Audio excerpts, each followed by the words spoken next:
সারা বছর জুড়ে কসকসে কাঁচা আম খাওয়ার জন্য এই টেকনিকটা ফলো করতে পারো। প্রথমে কাঁচা আম ভালো করে ছিলে নিতে হবে।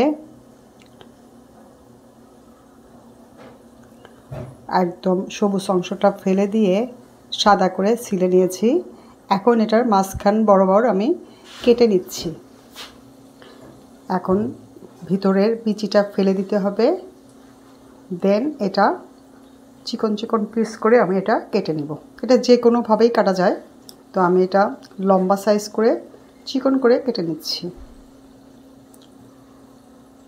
এটার বিচিটা একটু শক্ত হয়ে গেছিল, সেজন্য কাটতে বেশ শক্তই লাগতেছে। যাই হোক, একদম কচি আম নিলেও হবে, আবার একটু বাত্তি আম নিলেও হবে, কোনো সমস্যা নাই।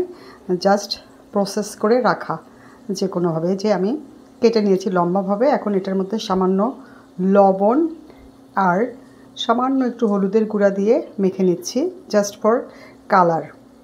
এটা এইভাবেই থাকবে, হলুদটা অপশনাল, না দিলেও চলে। এখন এটা আমি কাচের বয়ামটা খুব ভালোভাবে পরিষ্কার করে গরম পানি দিয়ে পরিষ্কার করে আমি রোদে শুকিয়ে নিয়েছি।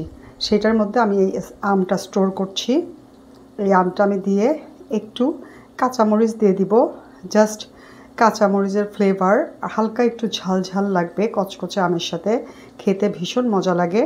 তোমরাও এভাবে চেষ্টা করো, অথবা যদি কেউ মরিচ না খেতে চাও এটা স্কিপ করতে পারো। যাই হোক, এই মরিচগুলো আমি এটার ভিতর দিয়ে দিলাম। তারপরে আবার আমি কিছু আম এটার ভিতর দিয়ে দিচ্ছি। এই আমের মধ্যে শুধু লবণ আর হলুদ দিয়ে মেখে নিয়েছি। পুরা বয়ামটা আমি এইভাবেই আম দিয়ে ভরে রাখবো। এরপরে আমি 1 চা চামচ উঁচা করে লবণ দিয়ে দিলাম।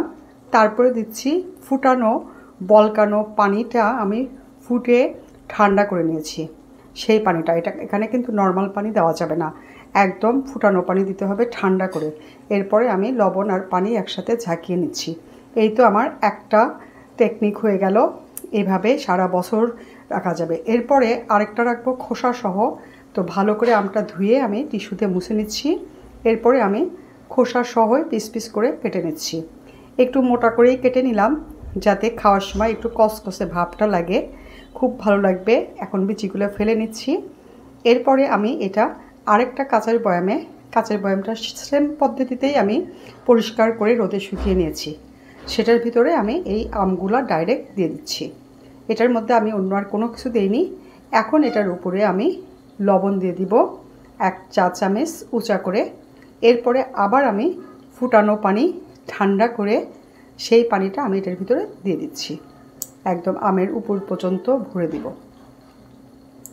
এইভাবে আমি ঢাকনা আটকে রেখে দিব। আর এটা খাওয়ার টেবিলে রেখে সারা বছর সংরক্ষণ করা যায়। যখন যখন খাওয়ার ইচ্ছা নিয়ে খেতে পারবা। আল্লাহ।